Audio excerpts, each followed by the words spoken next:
Et bonjour à tous et à toutes, c'est Dylan et bienvenue sur ma chaîne pour une nouvelle vidéo. Et cette fois-ci, j'ai envie de vous parler des runes et plus précisément du type de support qu'on va utiliser avec les runes.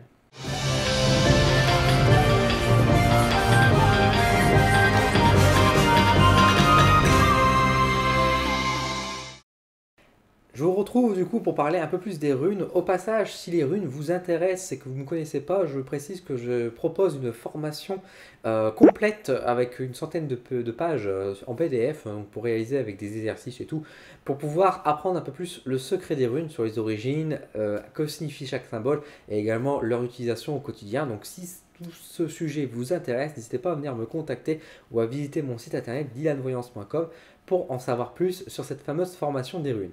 La parenthèse étant fermée, je reviens donc sur le sujet, donc le support des runes. Parce qu'effectivement, les runes, je vous rappelle que c'est avant tout un symbole. Ce n'est pas le support qui importe lorsqu'on travaille avec les runes, c'est avant tout le symbole.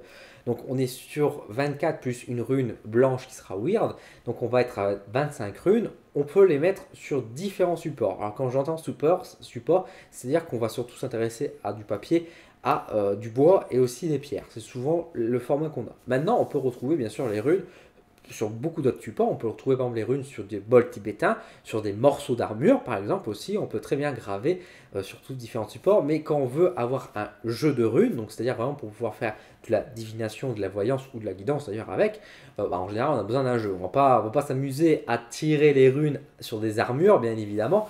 On peut graver les runes pour en mettre les effets sur les armures, sur des bols ou tout autre support. Mais si on veut travailler avec les runes pour faire des tirages, il nous faut quelque chose, un support malléable. Donc pour ça, on va souvent retrouver, comme je dis, en trois catégories. Sur du papier, quand je dis du papier, je le prends au sens large. On va rentrer aussi tout ce qui est les cartes.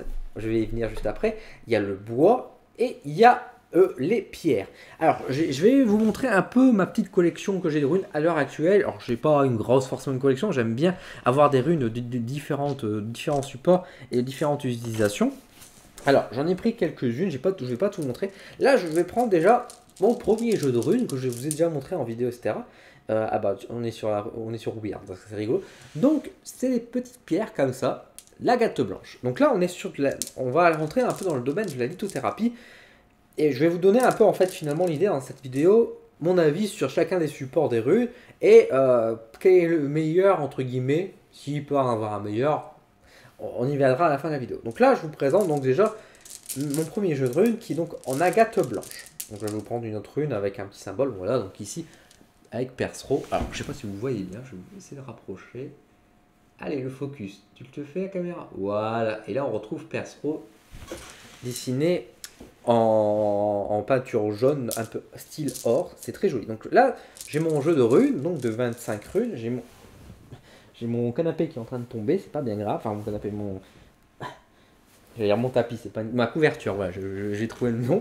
J'ai ma couverture qui est en train de tomber. Donc, pour revenir, excusez-moi, j'ai donc les runes blanches en agate blanche. J'ai également des runes en agate qui disent naturelles. Donc ça, vous l'avez peut-être pas vu en vidéo, je vous ai peut-être pas montré. Mais voilà, c'était dans la Spiritual Box. Donc c'était des petites runes aussi en pierre naturelle, du coup d'agate apparemment. Agate naturelle. Alors je suis pas un grand connaisseur donc de la lithothérapie. Hein, donc je ne vais pas rentrer dans les vertus, etc. En tout cas, ce qui est intéressant, c'est qu'elles sont vraiment originales. Donc comme je dis, elles étaient dans la box des druides de la Spiritual Box, mais ils les vendent aussi à part, et donc j'avais acheté le paquet de runes à part. Alors je les trouve originales parce qu'elles sont en forme de flèche, en pointe de flèche, en pierre naturelle. Elles sont sympathiques, même si je pouvais reprocher quelque chose, c'est que bah, je trouve que parfois, lorsqu'ils ont dessiné les runes, c'est pas très propre. On voit parfois un peu que ça a bavé, des choses comme ça. Donc c'est un peu dommage. Mais elles sont belles, je les ai toutes utilisées, hein, tous les jeux de runes que je possède, je les ai déjà utilisés, donc je peux vous en parler quand même librement. Donc je les trouve assez jolies, celles-ci en agate, elles sont assez originales. J'aime bien le pochon aussi, on retrouve tous les symboles qui sont dessus. Et on retrouve également, et là dernièrement, ma dernière acquisition, c'est ces runes-là. Elles sont un peu plus grosses, on voit bien le symbole. Alors pareil, ça c'est la Spiritual Box qui les vend. Donc celles-là, elles sont en cornaline. Alors pas tout à fait en cornaline parce qu'elles sont faites en orgonite. Alors, si je ne me trompe pas, c'est le terme, je l'ai noté quelque part pour pas me tromper. Voilà, en orgonite, voilà, c'est ça. Donc c'est-à-dire que c'est pas de la cornaline pure, parce que sinon ce serait sans doute bien plus cher, mais c'est en organite. Alors là c'est pareil, c'est la rune weird, donc pas de bol, je vais vous montrer quand même une rune avec des symboles dessus. Agalaz, hop, ici, voilà, je vous montre un peu à quoi elle ressemble. En espérant que le focus se fait. Voilà, donc en orgonite, donc vous voyez, de toute façon, je ne sais pas si vous voyez bien à l'intérieur, mais c'est des petits morceaux de cornaline qui sont dedans, en fait, entourés d'une sorte de résine qu'on appelle l'orgonite. On retrouve souvent cette matière, c'est quand par exemple sur les pyramides, je ne sais pas si vous voyez de quoi je parle, mais il y a souvent des pyramides avec plein de petits cristaux à l'intérieur. Il y a une sorte de résine qui les entoure, bah c'est ça en fait. C'est ce qu'on appelle l'orgonite. Et donc, bon, la spiritual ball, j'en parle beaucoup parce que je vous dis où j'ai acheté mes runes, tout simplement, en tout cas avec les pierres. Je les trouve vraiment sympathiques. Ils proposent différentes pierres. Alors, je crois qu'il y avait aussi en lapis, enfin, il y avait en obsidienne, enfin, il y avait vraiment un peu de tout. Et moi, j'ai pris en cornaline parce que la cornaline, c'est une pierre qui me parle beaucoup. Et je les ai beaucoup, enfin, je les ai récemment utilisées parce que j'ai reçu pour les fêtes de Noël. Et elle marche très bien. J'aime beaucoup. En plus, la cornaline, c'est une pierre qui me parle beaucoup. Donc, c'est vraiment chouette. Et elles sont assez grosses, elles sont assez épaisses. Donc, ça, c'est plutôt bien. Alors, ça, c'est par rapport à la lithothérapie. L'avantage des pierres, des runes qui sont faites en lithothérapie, c'est qu'on peut associer donc forcément les énergies de la lithothérapie avec les runes. Donc on peut avoir différents jeux de runes qui auront chacune leur propre personnalité, leur propre fonction. Alors ça ne veut pas dire qu'on peut pas faire que du général, qu'elles vont être toutes spécialisées, mais on peut répondre à toutes sortes de questions, mais disons qu'on va pouvoir s'attacher plus ou moins avec certaines runes. Par exemple, moi c'est vrai que la cornaline étant une pierre qui me parle beaucoup et à laquelle je suis assez attaché, avec laquelle j'ai un bon feeling, bah forcément les runes en cornaline vont bien me parler. Alors que peut-être les runes, je sais pas, en lapis lazuli par exemple, peut-être qu'elles me parleraient moins à ce niveau-là. Tout comme par exemple, on peut très bien graver des runes sur du quartz rose par exemple et décider que ce sera un jeu de runes basé sur du sentimental par exemple. Là, ça peut être très intéressant à associer finalement ces deux choses. Alors, moi, si je devais vous conseiller, effectivement, c'est peut-être des runes en agate blanche qui ont la tendance à être assez neutres dans le sens où on pourra un peu tout faire. Parce que c'est vrai que si vous faites un jeu de quartz rose, je dis pas qu'encore une fois vous ne pourrez pas faire de général avec, mais bon, ça sera peut-être un peu plus sentimental quand même. Forcément, parce que comme la quartz rose est beaucoup plus basée sur le côté de l'amour, effectivement, du coup le jeu va parler plus dans ce sens-là. Alors, quand c'est en pierre, quand c'est en. Alors là, bien sûr, c'est des pierres comme ça, on peut faire aussi des pierres classiques, hein, on peut avoir des gras en argile aussi, pourquoi pas, hein, on peut trouver vraiment toutes sortes de supports et toutes sortes de pierres. Donc ça peut être intéressant pour mélanger un peu les vertus donc de la lithothérapie avec les runes. L'avantage c'est qu'on peut faire aussi des pierres qui sont de forme ronde. Donc moi j'aime bien parce que quand je tire mes runes, moi comme vous savez je les lance. Je prends un paquet de runes et je les lance devant moi. Et du coup l'avantage c'est que les pierres comme ça elles peuvent rouler. Le fait qu'elles roulent ça peut permettre qu'elles sont plus mobiles lorsqu'on va les lancer et du coup elles vont pouvoir mieux se positionner.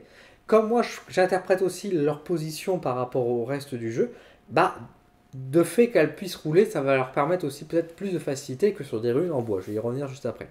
Donc c'est à ce niveau-là, moi c'est ce que j'apprécie dans les runes en pierre.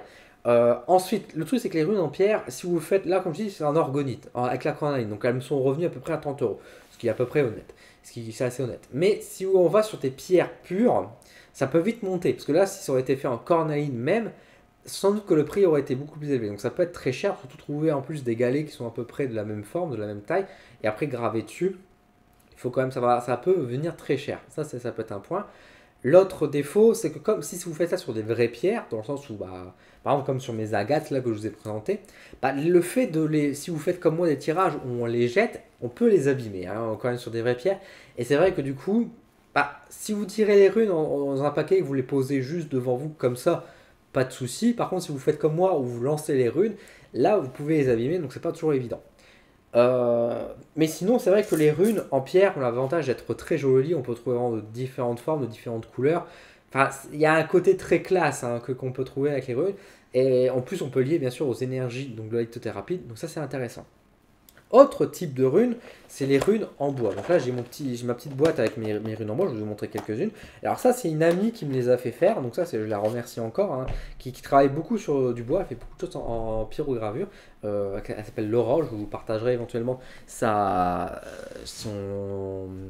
Instagram et son Facebook. J'ai plus le nom en tête, là, désolé Laura, j'ai plus ton nom en tête exactement de ta boutique. Donc voici à quoi elles ressemblent. Donc, elles sont faites dans un bois. Hop.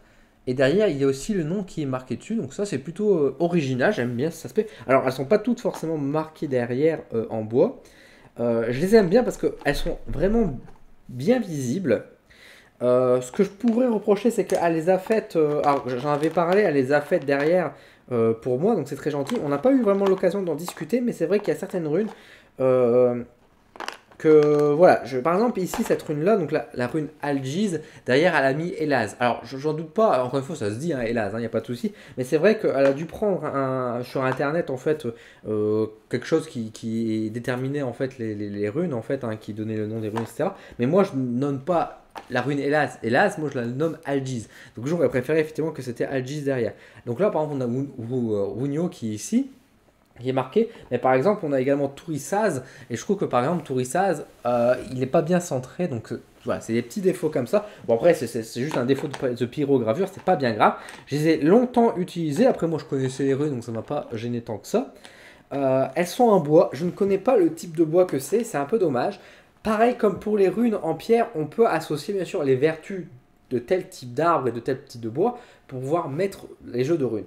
Alors, j'ai pas la connaissance absolue de tous les différents bois, j'ai une liste qui est sur mon ordinateur qui malheureusement est inaccessible aujourd'hui, qui me permettent justement de pouvoir voir les valeurs, en fait, en tout cas, ce que dégage chaque type de bois. Et donc après, bah, si on veut travailler avec certains morceaux de bois, et donc notamment pour faire des jeux de runes, on peut associer du coup les vertus de ce type de bois. De mémoire, je me souviens que le noisetier est quand même un bois intéressant pour tout ce qui est clairvoyance. Donc pourquoi pas faire un jeu de runes en noisetier, ça peut être très intéressant. Alors, qu'est-ce que j'en pense des runes en bois? Alors, les runes en bois, ce qui est intéressant, c'est que c'est fait sur de la matière, j'allais dire une matière noble. J'aime bien le bois parce que c'est une matière qui est vivante, c'est une matière qui est quand même assez intéressante. Et surtout, j'ai un peu cette sensation aussi que les premiers jeux de runes ont été faits à l'origine sur du bois, ou en tout cas les runes qui ont été gravées sur du bois à l'origine. Donc, c'est sûr qu'on se rapproche un peu plus, on va dire, de ce qu'ils étaient à l'origine. Parce que c'est sûr que les runes à la base n'étaient pas faites encore en aline ou même en agate. Elles ont dû être tracées sur des morceaux d'os aussi, hein, ça devait être probable. Mais c'est vrai que en bois, ça devait être déjà à l'origine fait majoritairement sur du bois. Euh, donc ça, on se rapproche à ce côté-là. On a de la matière vivante également, donc c'est pas du tout les mêmes types de vibrations que dans des pierres qui sont froides. Le bois est un peu plus chaud, donc c'est assez intéressant aussi pour tirer. C'est peut-être un peu plus doux que les pierres. Alors maintenant, comme c'est du pile ou face, entre guillemets, comme des petites pièces, en général en bois ça va être comme ça, c'est vrai que du coup pour les lancer, bah, elles rouleront moins. Ça ne veut pas dire qu'elles ne seront pas mobiles, hein, parce que parfois ça m'est arrivé régulièrement qu'elles allaient sur la tranche et qu'elles roulaient sur le côté, mais c'est vrai qu'elles auront tendance à moins se déplacer. Donc déjà pour les tirages de runes à ma manière, c'est pas forcément l'idéal. Autre petit souci, entre guillemets du bois, mais bon ça c'est à force de l'utiliser aussi, c'est que vous voyez, bah, en général les morceaux de bois, les rondins de bois sur le contour, comme c'est naturel, il reste parfois un peu l'écorce. Et c'est vrai que bah, quand elles sont stockées, j'ai parfois des morceaux d'écorce qui se placent dans la boîte ou dans le sachet, hein, parce qu'avant c'était dans un petit pochon aussi. Et c'est vrai que quand on va aller chercher après, bah, on peut vite avoir des petites écharpes dans les doigts. Voilà, c'est pas forcément toujours, on va dire, bien pratique. Après, bon, vous pouvez peut-être trouver des solutions pour mettre quelque chose autour du morceau de bois, hein. Chacun fait à sa méthode. L'avantage du bois, c'est que c'est plus facile sans doute à réaliser parce qu'il suffit de trouver, on va dire, des bonnes branches et après de couper et après on peut pyrograver. C'est pas aussi compliqué que par exemple de le faire sur des morceaux de pierre. Ça revient moins cher surtout aussi. Et on peut en plus mettre la vertu du bois. Donc ça, c'est les avantages qu'on peut trouver avec les runes en bois. Et encore une fois, si vous avez l'occasion, essayez de savoir quel type de bois c'est. Si vous achetez des runes et que vous ne savez pas le bois que c'est, bon, c'est pas bien grave. Bon, encore une fois, celle-ci, je ne sais pas de quel bois il s'agit. Je les utilise quand même et elles vont très bien fonctionner pendant très longtemps. Mais c'est vrai que bah, si vous avez connaissance du bois, c'est toujours intéressant de voir quelles sont les vertus qui sont accrochées derrière. C'est comme par exemple si vous achetez des runes dans un certain type de pierre et que vous ne savez pas ce que c'est comme pierre, c'est dommage. On peut passer à côté d'un bon élément, j'ai envie de dire. Alors, l'autre type de jeu de runes qu'on peut avoir, c'est à travers des jeux d'oracle. Alors ça, j'en possède pas à l'heure actuelle, mais je vais vous mettre quelques images, je pense, de certains jeux que j'ai connaissance avec des runes. Alors, bah, là, pour le coup, les runes on est vraiment entre l'oracle et le jeu de runes. Pour moi, ce que j'ai vu comme jeu de runes en carte, en oracle, en général, il n'y avait pas que les runes dessus. En général, les runes font leur apparition en complément d'une autre image d'un autre thème, ou alors on a vraiment la rune elle-même seule qui est faite dessus, donc ça c'est bien. Mais parfois c'est complété aussi avec d'autres cartes pour pouvoir compléter le jeu d'oracle. C'est vrai qu'un jeu d'oracle qui se présenterait sur 25 cartes, ça pourrait paraître assez ridicule, parce qu'il y a quand même beaucoup de jeux qui sont majoritairement entre, on va dire, 30, 40, voire 60 cartes. Donc ça ferait un petit jeu. Maintenant, encore une fois, un jeu d'oracle n'est pas limité en nombre, donc moi je vois pas le problème par rapport à ça. Alors, chacun va trouver sa raison, peut-être qu'on va apprécier ce terrain. Moi, personnellement, c'est pour ça que d'ailleurs je ne les ai pas, ces jeux d'oracle-là, parce que tout simplement, pour moi, si je veux un jeu de runes, je ne veux pas d'autres cartes à côté qui viennent compléter. Parce que je trouve que déjà, les runes, les 25 runes, si vous connaissez un peu l'histoire des runes, si vous connaissez un peu la symbolique des runes, je trouve qu'on on a déjà tous les éléments en fait pour pouvoir travailler, pour pouvoir répondre aux questions. Du coup, j'ai un peu peur en fait qu'avec certains jeux d'oracle qui possèdent les runes dedans, que du coup, il y a des cartes qui font un peu doublon en fait. C'est un peu mon appréhension, entre guillemets. Donc c'est pour ça que j'ai pas de jeu. Maintenant, ça veut pas dire que je suis contre ce genre de jeu de pratique, bien au contraire. Je pense que ça peut être vraiment intéressant, ça peut être même assez accessible, parce que du coup, si on n'aime pas forcément manier, on va dire, des runes en bois ou en pierre, un jeu d'oracle, en général, on sait plutôt bien manier, on peut bien battre les cartes, donc c'est peut-être facile aussi pour faire des tirages, des choses comme ça. Par contre, c'est sûr que là, par contre, on peut pas lancer les cartes devant soi. Enfin, on pourrait, mais je pense pas que le résultat serait top top. Donc c'est sûr que c'est pas forcément le plus évident, mais ça mérite d'être intéressant et surtout ça mérite d'être beaucoup plus décoratif parce que du coup on peut faire un jeu d'oracle basé sur les runes avec chaque carte qui possède vraiment le symbole de la rune, mais on peut très bien le décorer aussi richement avec toutes les significations. Imaginons, on peut très bien avoir un jeu d'oracle avec Féou, avec derrière de la lave, du chaos, enfin des choses comme ça. On peut vraiment créer des très beaux jeux. Jusqu'à maintenant ça n'a pas été fait. Maintenant que j'en parle, j'ai envie de dire, tiens, pourquoi je ne ferais moi-même pas mon propre jeu de runes avec, je trouverais une illustratrice ou un illustrateur et j'essaierais, pourquoi pas, de travailler, de créer un jeu de runes en oracle. Si ça vous intéresse, dites-le moi en commentaire, si vous êtes chaud là-dessus. Ça pourrait être intéressant. Après, je pense que je n'ai pas la science infuse, je pense qu'il existe aussi des jeux de runes en oracle pur, j'ai envie de dire, dans le sens où il n'y a pas de rajouts qui sont faits sur le côté. Donc, ça peut être vraiment très intéressant. Mais en tout cas, ça peut être un autre système, on va dire, à côté, comme type de support. Après, on peut très bien, en fait, pour simplifier les choses, avoir son propre jeu de runes. Vous pouvez, vous, après cette vidéo, avoir votre propre jeu de runes sans forcément passer par la case achat. Il suffit de prendre des morceaux de papier et hop, vous découpez 25 morceaux de papier et vous dessinez le symbole. Encore une fois, le plus important chez la rune, c'est le symbole et non pas le support. Et vous pouvez très bien avoir votre propre jeu de runes en papier, par exemple, en carton, enfin comme vous voulez. Et ça peut très bien dépanner et ça peut très bien faire le taf. Ça peut très bien faire des très beaux tirages avec un simple jeu de runes. C'est ça la grande force des runes, c'est que le support importe peu, on peut le faire sur n'importe quoi, et dans ce cas-là, on peut travailler tout le temps les runes. Donc ça, c'est le gros avantage. Est-ce qu'il y a un support qui prédomine, on va dire, par rapport aux autres? Pas vraiment, comme je vous ai dit là, ils ont chacun leurs qualités et leurs défauts. C'est vrai qu'en termes de matière, j'ai une préférence sur le bois, mais maintenant, c'est peut-être lié à moi aussi qui a un peu cette accroche un peu plus druidique, celtique, un petit peu dans mes veines, j'ai envie de dire. Du coup, c'est possible que du coup, avec le bois, ça me parle un peu plus que des pierres. Mais c'est vrai qu'en pratique, à usage, je préfère en pierre. Je serais très curieux parfois, un jour, pourquoi pas essayer des runes en os, parce que ça doit être assez intéressant, assez puissant aussi. Bon, maintenant, c'est quand même particulier aussi à utiliser, parce que bon, je vais pas aller déterrer dans un cimetière des morceaux d'os pour créer mon propre jeu de rune.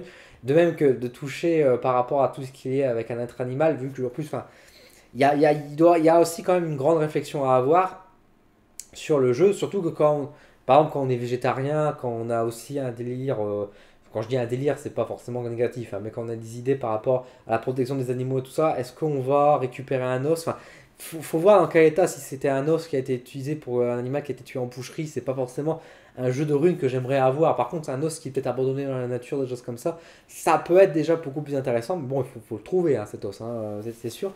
Et qui n'ont pas été tués par un chasseur, ça peut être aussi un peu complexe, et surtout trouver un os de belle taille pour faire un jeu de runes. Faut trouver, surtout qu'en plus le but des runes c'est qu'elles sont quand même sensiblement à peu près enfin pas forcément la même forme exactement, mais en tout cas qu'elles sont sensiblement la même taille. C'est sûr que si vous avez un jeu de runes en bois qui a une rune qui est petite comme ça, puis tu as une rune comme ça, c'est pas terrible, il faut que ce soit à peu près tous de la même grandeur. C'est pas toujours évident. Maintenant, encore une fois, chacun a ses outils, chacun a sa manière d'apprécier. L'avantage, c'est qu'encore une fois, on peut créer son propre jeu de runes à travers tous les supports. Prenez le support qui vous parle le plus. Moi, par exemple, en pierre, c'est vrai que la cornaline est une pierre qui me parle beaucoup. Donc, le jeu me. Enfin, j'ai l'impression d'avoir quelque chose qui continue, qui est connecté à moi complètement. Là où, par exemple, le jeu de runes en agate me parlait bien, mais me parle pas autant que le jeu en cornaline. De même que le bois me parlait bien, mais c'est vrai que le lancer, bah voilà, c'était pas la même chose. Voilà en gros ce que je voulais dire un petit peu sur les différents supports par rapport aux runes pour vous donner quelques pistes, quelques idées. J'espère que cette vidéo vous a plu. Si vous avez des jeux de runes chez vous, n'hésitez pas à me dire qu'est-ce que vous avez comme jeu de runes, sur quelle matière elles sont faites, comment vous utilisez tout ça, je suis intéressé par rapport à ça. N'hésitez pas également à me dire ce que vous en pensez de cette vidéo, si ça vous a parlé, si ça vous a semblé utile. Merci à vous en tout cas de me suivre. Merci de vous abonner également si vous ne l'êtes pas. Et dans ces cas-là, je vous souhaite la bienvenue. Merci de me soutenir avec des petits pouces et à travers le partage, évidemment, c'est important. Et je vous souhaite une bonne semaine et je vous donne rendez-vous très bientôt sur ma chaîne pour de nouvelles vidéos. À bientôt!